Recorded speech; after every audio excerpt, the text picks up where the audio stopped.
Over the centuries, there have been many different execution methods used to bring the life of someone to an end.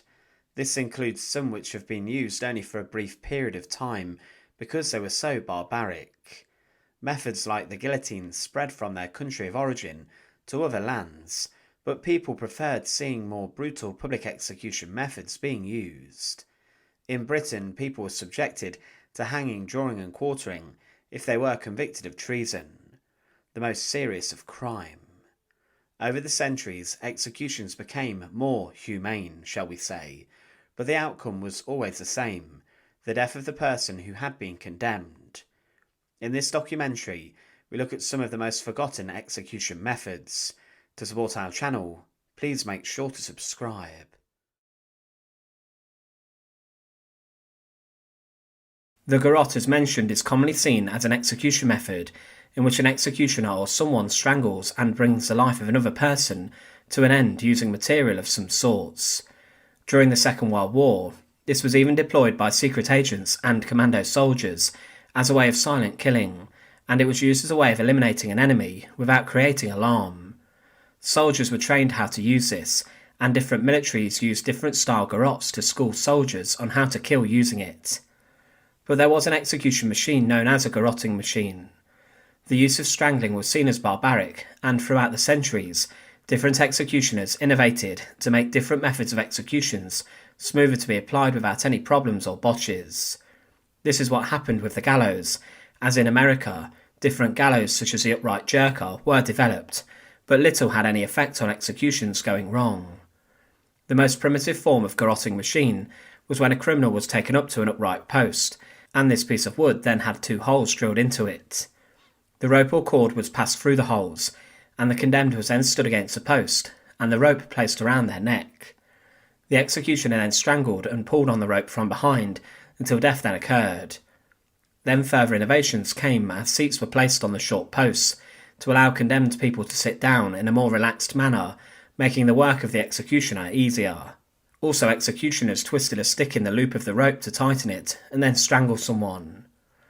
The next form of a garroting machine came as the condemned had their wrists, arms, waists, and legs secured on the device, and then a hinged iron collar was locked around their neck. This device was very different, as instead of bringing in a rope, a sharp blade would be what brought the life of someone to an end. The iron collar was closed around the neck, and then behind the condemned was a handle, which was attached to a screw. On the end of the screw was a spike or a star-shaped blade, which ran through the post, and when the screw or handle was turned, the blade then entered the neck of the condemned at a precise point, and this would then sever the spinal column.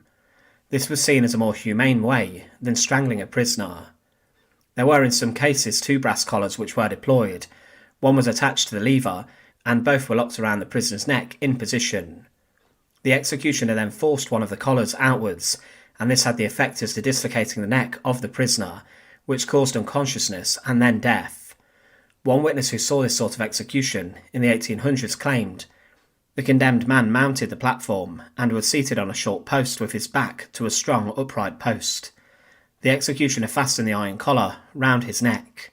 When all was ready, he took the lever in both hands, and then at the prearranged signal, turned the lever so drawing the collar tight, whilst his assistant threw a black cloth over Rox's face. A convulsive pressure of the hands and a heaving of the chest were the only visible signs of the passing of the robber's spirit. After a pause of a few seconds, the executioner peeped behind the cloth, and after giving another turn of the screw, removed the cloth. The dead man was slightly convulsed, the mouth open, and the eyeballs were turned into their sockets.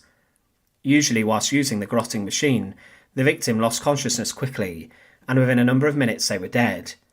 It was not always successful in achieving this instantly.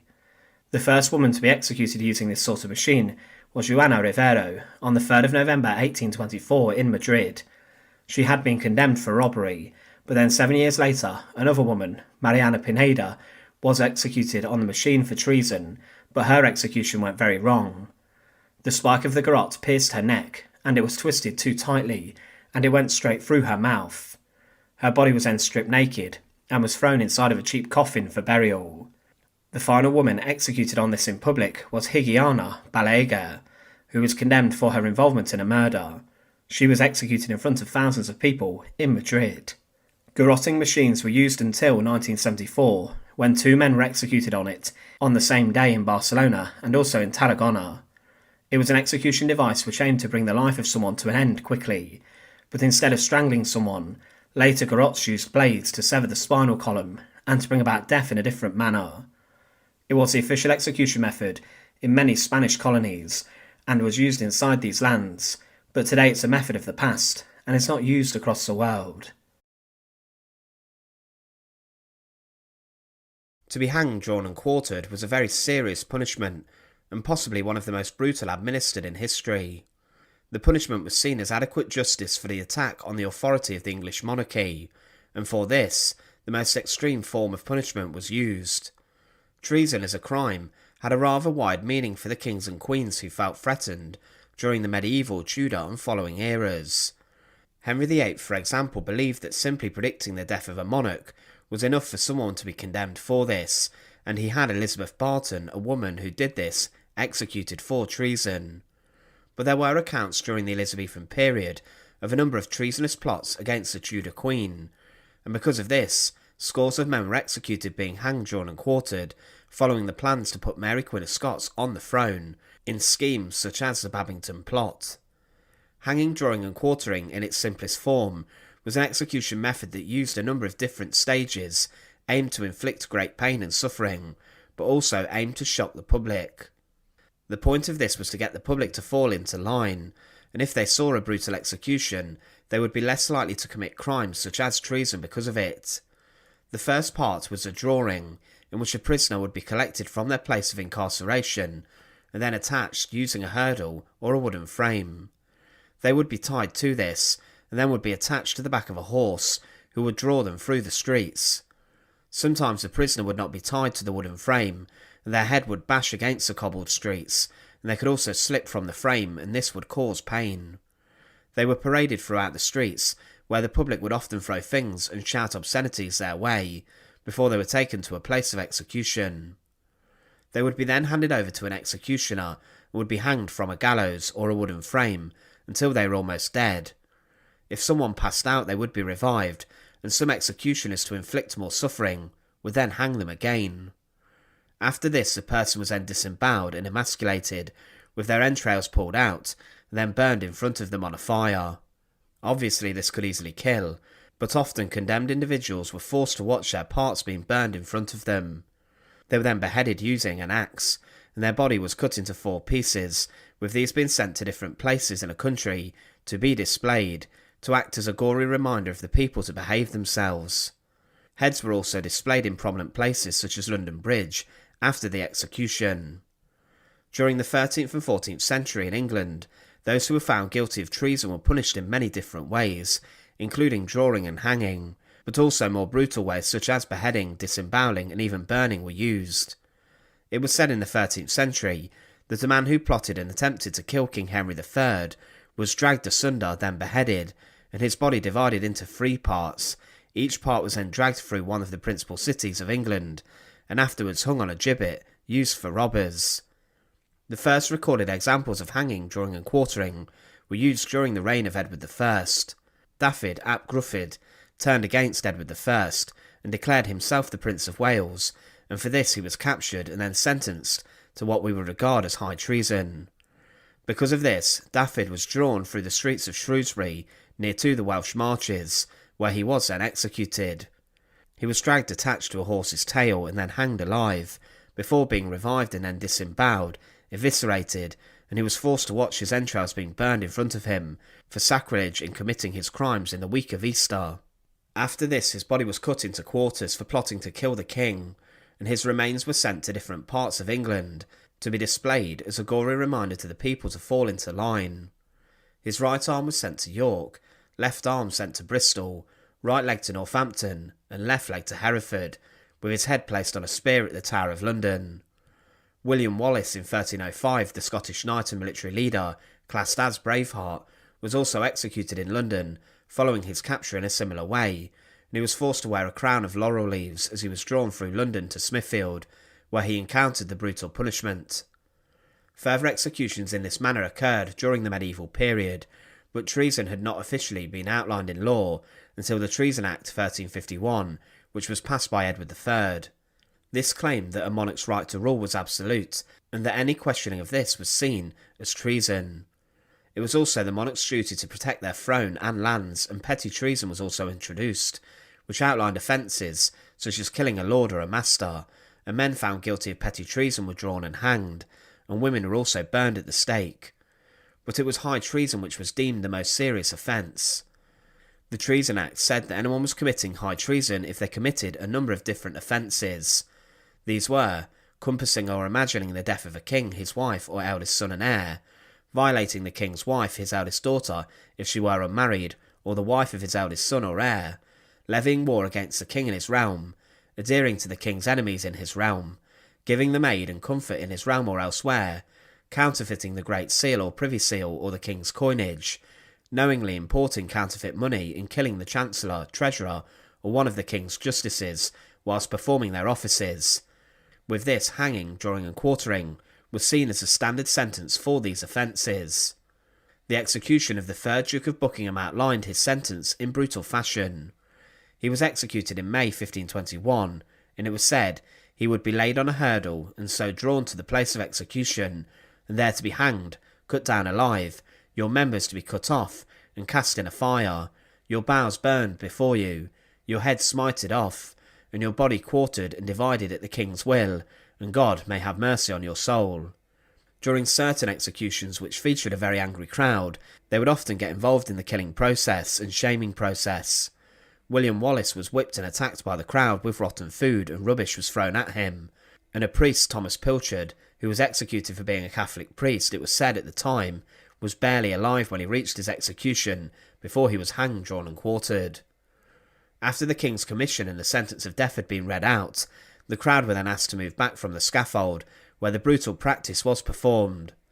Sometimes executioners or officials would ask questions to get the condemned person, following their drawing, to confess to their treason, and they were sometimes allowed to speak to the crowd. Often, other condemned people would be forced to watch others being executed in the same way beforehand. For example, in 1584, priest James Bell was forced to watch his friend being quartered. It is debated at what point someone would be dead along the process. Drawing, as mentioned, was very dangerous itself, often resulting in a prisoner's head being smashed against the ground. A victim may be conscious at the part of the ordeal where his entrails were burned, shortly before the head was removed and the body cut into 4 bits. It was said that during the execution of Major General Thomas Harrison, a man who signed the death warrant of King Charles I, that he was alive for several minutes after being hanged, and then when he was cut open and disemboweled, he then allegedly tried to hit the executioner, and because of this his head was cut off quicker. During disembowelment, John Houghton, it was said, began to pray before the final part of his ordeal occurred. One of the most famous people to be hanged, drawn and quartered was Guy Fawkes, one of the leading men involved in the Gunpowder Plot. Fawkes had been caught guarding the gunpowder in the undercrofts of the Houses of Parliament, and after his torture, which involved the rack, he was hanged, drawn and quartered. However, Fawkes jumped off the scaffold before in one final act of defiance, and its claim broke his neck before the sentence was carried out. The practice of hanging, drawing and quartering continued for centuries, and the accounts of them were very brutal.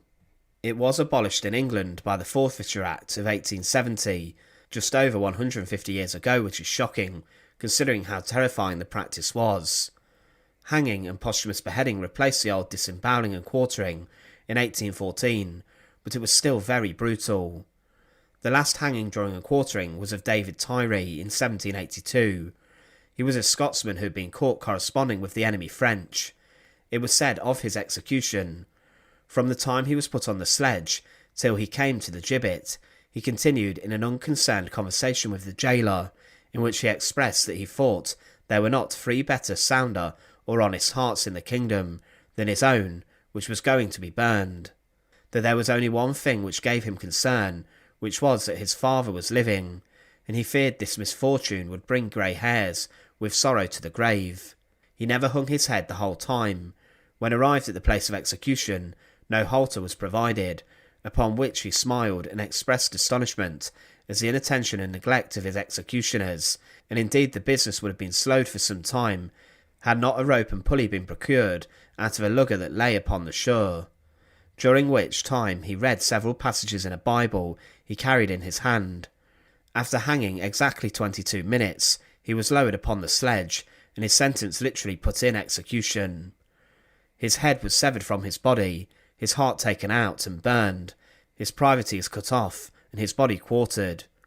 He was then put into a coffin and buried amongst the pebbles by the seaside, but no sooner had the officers retired, but the sailors dug up the coffin, took out the body, and cut it into 1,000 pieces, each one carrying away a piece of his body to show their messmates on board. A more dreadful, affecting execution was perhaps never seen. Hanging, drawing, and quartering was certainly one of the most sadistic execution methods used throughout history.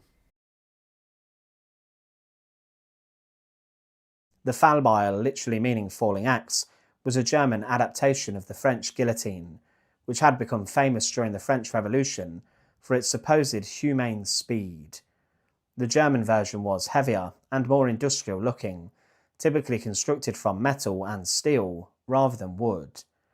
By the late 19th century, the fallbeil had become the standard method of execution in many parts of the German Empire. It was seen as cleaner and more modern than hanging.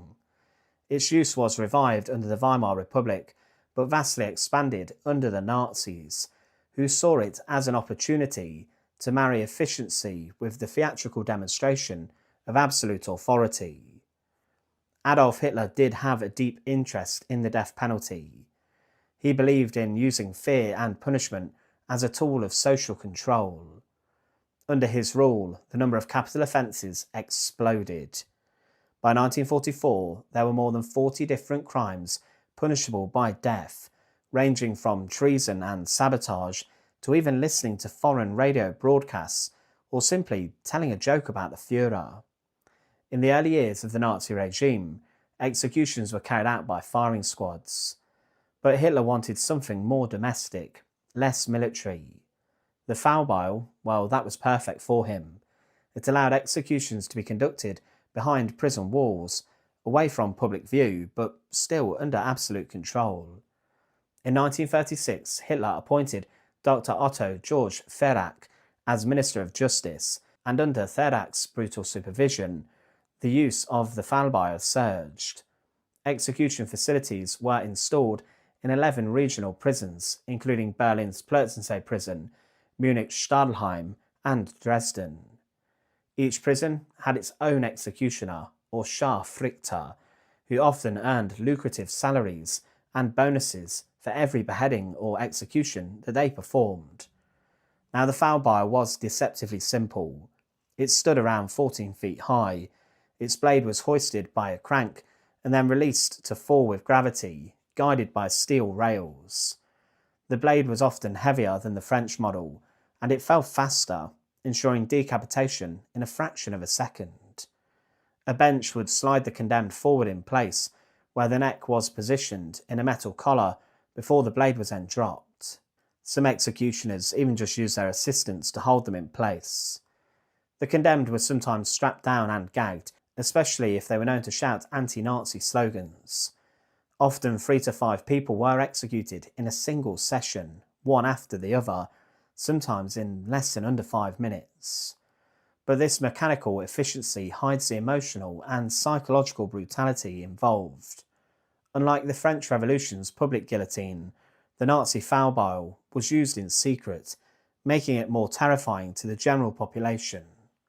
Families were not notified until after the execution, and the bodies were often buried in mass graves or cremated without any ceremony at all. The most infamous site of fallbeil executions was Plötzensee prison in Berlin. Between 1933 and 1945, around 2,891 people were executed there, many of them political prisoners, resistance fighters, or even conscientious objectors who did not want to fight. Amongst the most well-known victims was Sophie Scholl, a member of the student-led White Rose resistance group.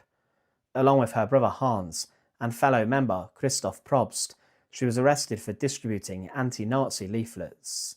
They were executed by fallbeil at Munich's Stadelheim on February 22, 1943. barely 4 days after their arrest.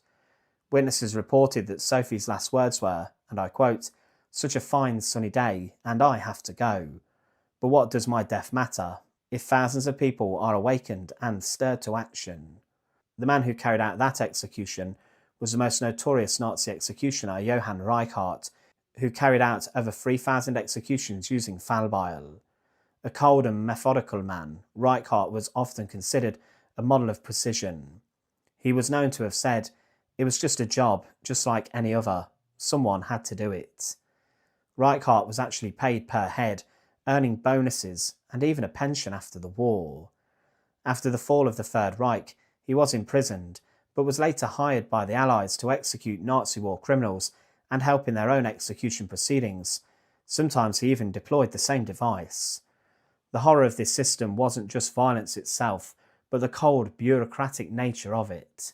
A court clerk would record the execution, a doctor would confirm death, a prison chaplain might say a final prayer, but the whole process was treated like a factory line of death, with ledgers, receipts, and death notices handled with chilling detachment.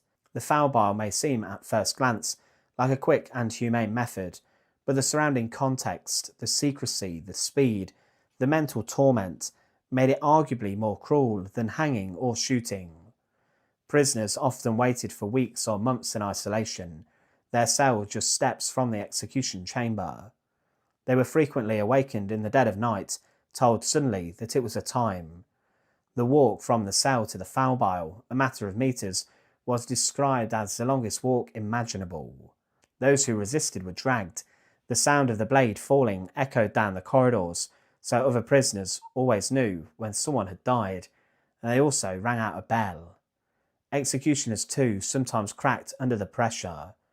One former assistant wrote that the machine was so blood-slick and gruesome by the third or fourth execution that it had to be mopped down between victims. Occasionally the blade would stick or fail to fully sever the head, which was a horrifying spectacle. After the fall of Nazi Germany, the use of the fallbeil quickly came under scrutiny. West Germany abolished the death penalty in 1949 under a new constitution.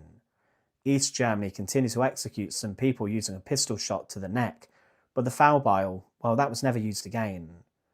Plötzensee prison now stands as a memorial. The execution chamber remains intact, with a replica fallbeil, a rust-stained floor, and commemorative plaques listing the names of the victims. It's a haunting place, but a necessary reminder. The fallbeil was not just a machine. It was a weapon of fear, wielded by a regime that sought to crush every flicker of dissent. And for those who died beneath the blade, often with courage, dignity and defiance, it remained a tragic and powerful symbol of state violence, taken to its darkest extremes. The fallbeil in Nazi Germany was not just merely a tool of execution, it was a terrifying component of the regime's machinery of repression. Efficient, clinical, and cloaked in secrecy, it enabled the swift removal of political enemies with terrifying regularity. But what made it worse than you'd think wasn't just the blade, it was a soulless bureaucracy, the cold efficiency, and the psychological torment surrounding its use. Pole hanging, as mentioned, was deployed mostly inside of Czechoslovakia and also Hungary, and it was known as the Austrian gallows. It had been used for many years and decades within these lands, and was favoured over using a gallows. Even in the years after the war, pole hanging was the most popular execution method in these countries, but to those who attended the public executions, the method did appear rather severe and also shocking. It utilised a 3-metre post or a pole, and the condemned would be brought out from their prison cell, and they were made to stand in front of the vertical post or pillar. It would be usually 2 executioners, or an executioner and his assistant, who worked with this method, and a rope was attached around the feet of the condemned person first, and was then passed through a pulley at the bottom of the pole. After the condemned was hoisted to the top of the pole by using a chest sling across their middle, and this was passed under the armpits, then holding them in place.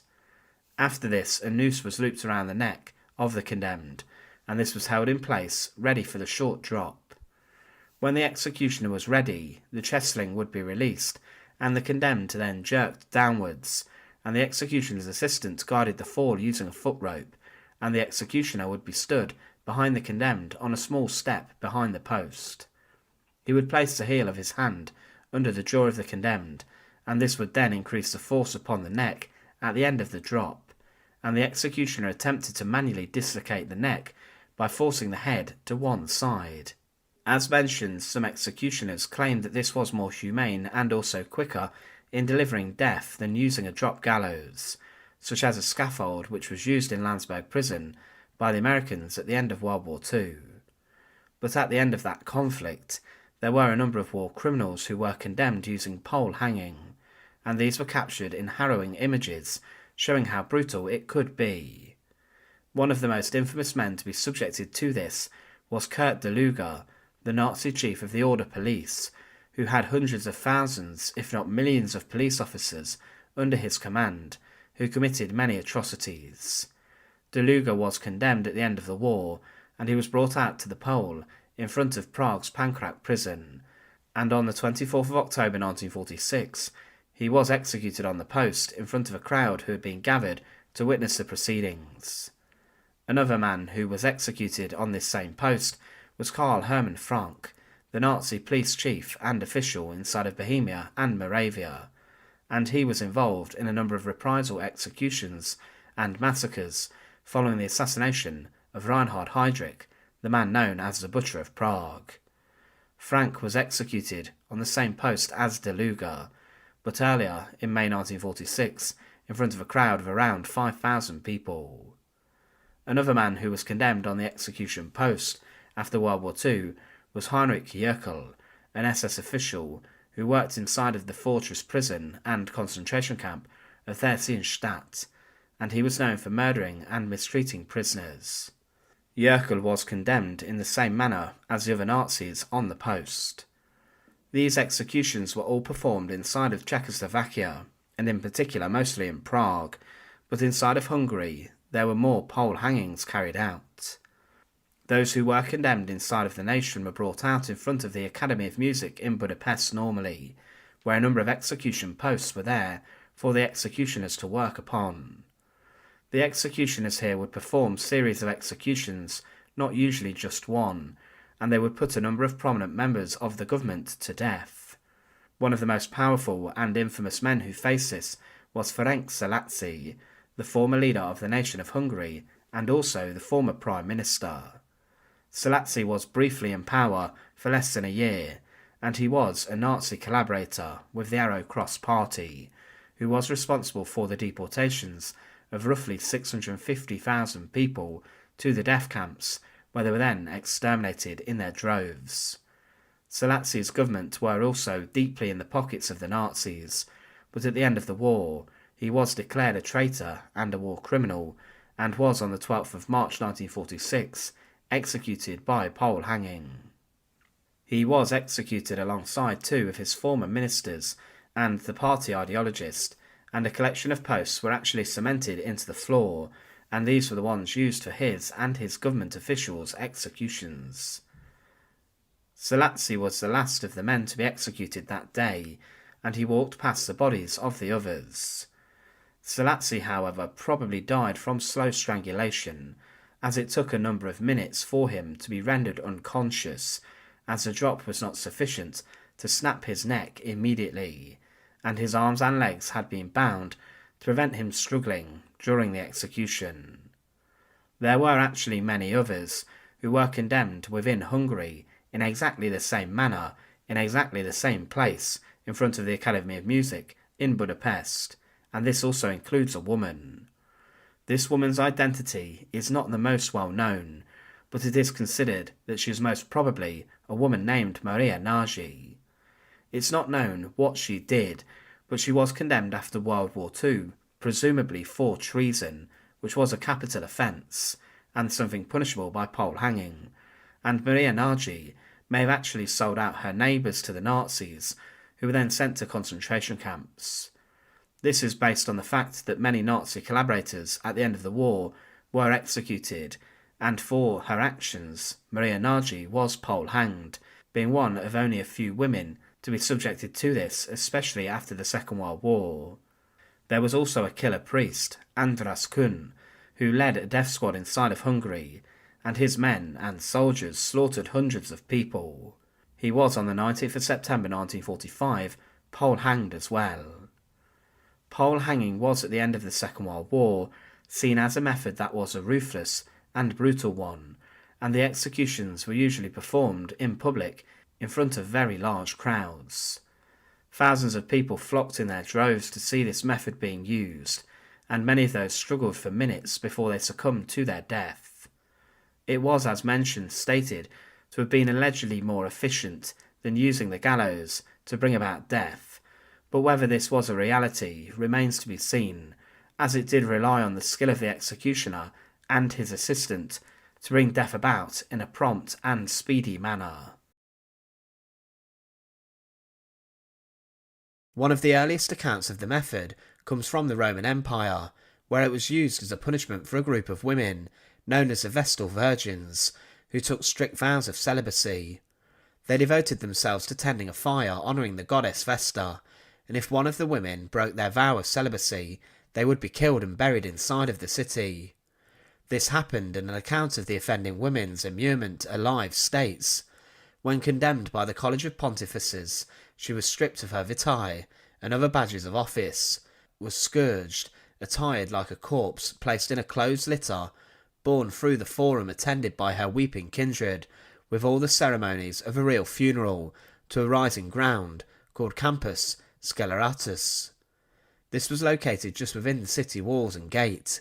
A small vault underground had been previously prepared, containing a couch, a lamp, and a table with little food. The Pontifex Maximus, having lifted up his hands to heaven and uttered a prayer, opened the litter, led forth the culprit, and placed her on the steps of the ladder, which gave her access to the subterranean cell.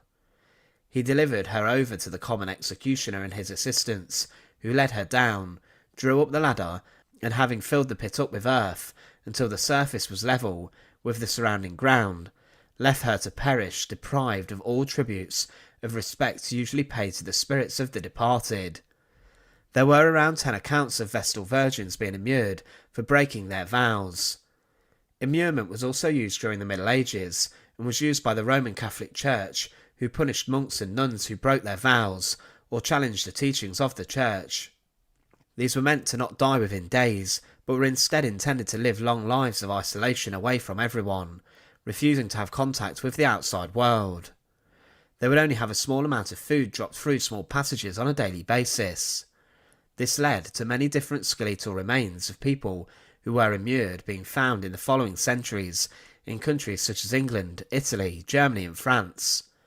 People were simply forced into small chambers and were then sealed in. After these entrances were bricked up and so on. For example, in the 1800s, a bridge in Bremen in Germany was demolished and found with the immured remains of a child inside of a fountain. Also in a church in Lincolnshire in England, the remains of an immured individual was found. Elizabeth Bathory, the Hungarian countess, often compared with Vlad the Impaler, was immured herself in a number of rooms in 1610. She had been sentenced to this for the death of a number of girls, and some estimates placed her number of victims in the hundreds. She died 4 years later after her immurement was sealed, dying of causes other than starvation, as her rooms were often well supplied with food. There are many different accounts of immurement. One states, in the case of Jean, widow of B. de la Tour, a nun of L'Espanasse, in 1246, who had committed acts of heresy, the sentence was confinement in a separate cell in her own convent, where no one was to enter or see her, her food being pushed in through an opening left for the purpose. Another account states, at Lodi in 1662, Sister Antonia Margarita Limera stood trial for having introduced a man into her cell and entertained him for a few days. She was sentenced to be walled in, alive on a diet of bread and water. It had been used in Asia as early as 2500 BC, where a number of burials allude to immurement. However, in Persia, it was a tradition that it's believed was even used very recently. An account from Persia states, another sad sight to be seen in the desert sometimes, are brick pillars in which some unfortunate victim is walled up alive. The victim is put into a pillar, which is half built in readiness. Then if the executioner is merciful, he will cement quickly up to his face, and death comes speedily. But sometimes a small amount of air is allowed to permeate through the bricks, and in this case the torture is cruel and the agony prolonged. Men bricked up in this way have been heard groaning and calling for water at the end of 3 days. It was used in other countries also, was also used in Mongolia as recent as the early 1900s, and in coffin form. One account says, the prisons and dungeons of the Far Eastern country contain a number of refined Chinese, shut up for a life in heavy iron-bound coffins, which do not permit them to sit upright or lie down. These prisoners see daylight for only a few minutes daily, when the food is thrown into their coffins through a small hole. Whether it was inside of a coffin or within a walled cell, within castles or priories and buildings, immurement would have been incredibly tragic. It would have been very sad and brutal, with the victims simply waiting for their own death, and it was similar to an oubliette, where someone was simply forgotten and left to die. What is also sad is that examples of immurement can be found today inside some of the walls in some structures, which means many of these stories have yet to be told. It was used all over the world, and immurement was incredibly disturbing. The Einsatzgruppe were paramilitary death squads of the SS who followed the German army. They rounded up many civilians who had been left, following the advances of the armed forces. Each Einsatzgruppe had many different firing squads, and it's believed that these forces shot more than 2 million people. The executioners forced victims to dig huge pits and graves on the edge of the settlements in their hometowns. They were then taken in small groups into these pits, where they were then shot by firing squads. Sometimes the firing squad was stood on the edge of the pit, but at other times there were executioners who patrolled the pits, and they ruthlessly executed their victims in cold blood. They would order the victims to lie down, often on the bodies of those who 10 minutes earlier went into the pit before them, and the executioner, the Einsatzgruppe soldier, then pulled out his pistol, then delivered a shot into the back of the neck, in the nape of the neck, that resulted in their instant execution. There were some rare accounts of victims surviving this being grazed by the bullet, but they then woke up and managed to survive, with the bodies of other victims on top of them. But this was usually the case when many people were shot on the edge of the pit, and the next shooting was said to have been more efficient, as the pistol of the executioner was pressed right into the neck of the victim. Genickschuss translates as neck shooting in German, and it was a method in which millions were executed. It was used inside the concentration camps as mentioned. There were special chambers found in camps such as Buchenwald, known as a Genickschussenlager. These were false medical facilities found inside of converted stable buildings, and they utilised deceit. They were made to look like doctors' rooms, and Soviet prisoners of war were marched into these rooms, and they were then told to prepare for a medical exam, and they entered the room, and they stood next to the height measuring device. But when they were stood there, a hatch behind them was then opened, and behind was stood an executioner with his pistol. The weapon was then pressed against the neck of the victim again, and the executioner shot into the nape of the neck. This was a method of execution in which thousands of prisoners of war were condemned by. Inside of Auschwitz, the deadliest concentration camp of the Second World War, there were many prisoners who were executed by shooting, and specifically neck shooting. It was usually 1 bullet per prisoner, and despite gassing being the most common method of extermination and death in the camp, when the crematoria and gas chambers struggled to cope with the sheer amount of people to be killed, neck shooting was used. Operation Hearst saw 430,000 people, in May 1944, brought to the camp to be slaughtered from Hungary, and this took place over 56 bloody days. It was said to have been too much for Auschwitz, and the crematoria could not cope with the bodies. But the gas chambers could not cope too, and mass pit executions took place, and victims were forced to undress, and they were then led to a hidden fire pit by members of the Sonderkommando, those prisoners of Auschwitz who were forced to clean up the deadly operations of the camp. The victims were then led into the pit where an SS executioner administered a gunshot to their neck, and the victims were then burned in the huge pits. Genickschuss, or neck shooting, was one of the most common execution methods used by the German forces of the Second World War. Tragically, it was more proficient and cheaper than utilising firing squads, who would stand opposite groups of victims, as if they missed the German authorities saw this as a waste of a bullet. By utilising one executioner with a pistol, who could not miss, it was one bullet per victim, and millions of people were slaughtered in this method during the Second World War. It was certainly one of the most ruthless execution methods. Thanks for watching. To support our channel, please make sure to subscribe. And once again, thank you so much for watching.